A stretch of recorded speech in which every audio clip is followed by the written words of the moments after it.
It was a golden Sunday afternoon in early spring when Emma Grace Holloway, age 6, and her grandfather Walter Holloway, age 74, stepped barefoot onto the back field of their Iowa farmhouse.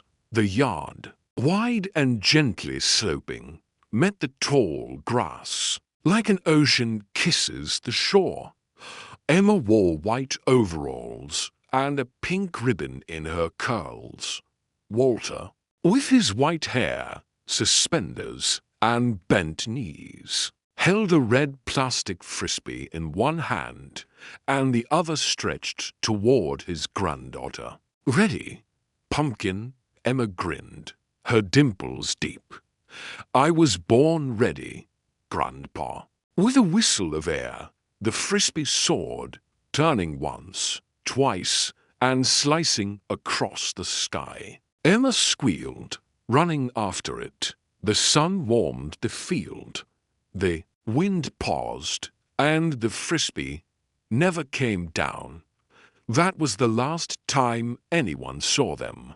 When Emma's mother, Caroline Holloway, stepped onto the porch 10 minutes later to call them in for lunch, the field was empty. No footprints, no frisbee, no Walter, no Emma, just silence. The town of Red Willow erupted into a frenzy. Search. Parties combed every inch of the field and surrounding woods. Drones, bloodhounds, aerial photography, FBI interviews, psychic consultations. Nothing. The only strange detail? A perfectly round patch of earth, about 4 feet wide, where the grass was inexplicably dead, as if scorched from above or drained from below. Right where Emma was last seen reaching for the frisbee. But no scorch marks, no chemical trace. The news called it the vanishing of Red Willow. 15 years passed. The Holloway property changed hands. The barn collapsed. The house aged with dust and rot. Caroline never left town. She ran a small bookstore and visited the field every year on Emma's birthday, laying pink tulips in the center of the same lifeless patch of earth. Over time, the public lost interest. But the land did not forget. In the summer of 2023, a film student named Liam Porter, researching unsolved cold cases for his thesis on unexplained disappearances in rural America, came across the Holloway case. Something about the symmetry of it, the frisbee, the patch of earth, the clear day felt too perfect to be random. Liam received permission to survey the property, now uninhabited and bank-owned. Armed with a ground-penetrating radar scanner, he explored the field where Emma and Walter had vanished. At precisely 2:15 p.m., the scanner registered a circular anomaly 4 feet underground, directly beneath the original scorched spot. He dug, cautiously. 3 hours later, Liam uncovered a small metal dinner bell, rusted but intact, with a name scratched into the base, Emma Grace Holloway. When Caroline heard, she collapsed. But something inside her also awakened. That bell had been a family heirloom, always kept on the porch. How had it ended up buried beneath the earth? Exactly where Emma disappeared? News spread again.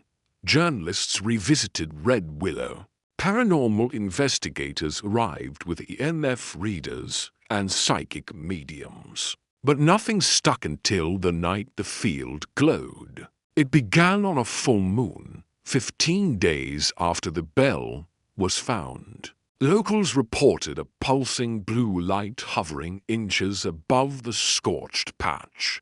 No source, no heat. Just a slow, rhythmic pulse, like a heartbeat from the ground. Liam returned with a drone, but as soon as it crossed the boundary of the patch, it shut off midair and dropped like a stone.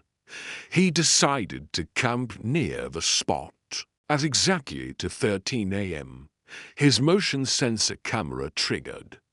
What it captured changed everything. In the stillness of the dark, the camera caught a blurry figure of a young girl, barefoot, walking toward the camera, holding a red frisbee. Her face, pale and calm, resembled the missing child perfectly. She looked straight into the lens, and then she vanished. The FBI dismissed it as digital tampering, but Liam didn't stop. Using specialized underground scanning, he discovered a circular chamber 10 feet beneath the field, shielded by thick mineral layers, metallic in nature, not native to the region. A week later, excavation began. What they found was beyond explanation. A perfectly symmetrical dome, metallic yet warm to the touch, its surface pulsing faintly with soft white light. No visible door, yet it hummed, alive. As they approached, the scorched grass patch lit up, and then it opened. The chamber inside was unlike anything known to science. Organic metal that changed shape slightly when touched. Walls that shimmered with memories. Sounds that played like echoes from dreams.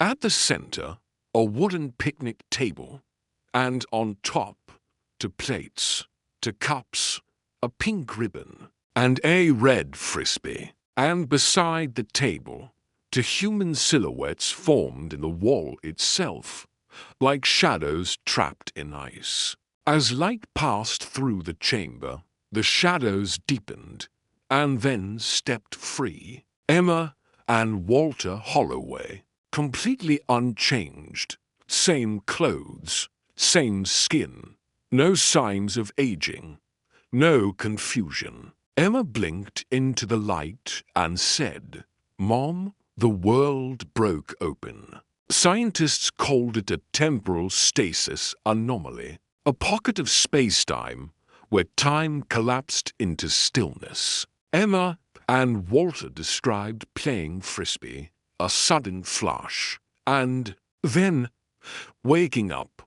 No awareness of time passing, no hunger, no fear, just warmth, stillness, waiting. Emma was now 21 years old in the world's eyes, but to her, she had just played a single game of frisbee. Caroline embraced her daughter, sobbing for minutes that felt like lifetimes. Walter wept, not for himself, but for his daughter who had grown old without him. The dome was sealed off by federal authorities. Emma and Walter were taken into protective custody, examined by dozens of specialists, questioned, tested, and observed. But nothing could explain how their cells hadn't aged, how they remembered nothing unusual, how time had simply stopped for them.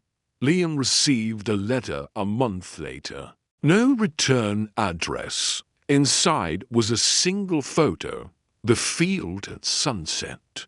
In the center, a new scorch mark had appeared, smaller, perfectly round. Beneath it, in faded ink, one phrase had been handwritten: "Time bends where love holds still." The Holloways moved away quietly. The government sealed the site and classified it. The land was declared geologically unstable and permanently restricted. But to this day, on clear spring afternoons, Kids say you can still see a red frisbee spinning gently across the grass, and a little girl laughing in the wind, caught between then and now.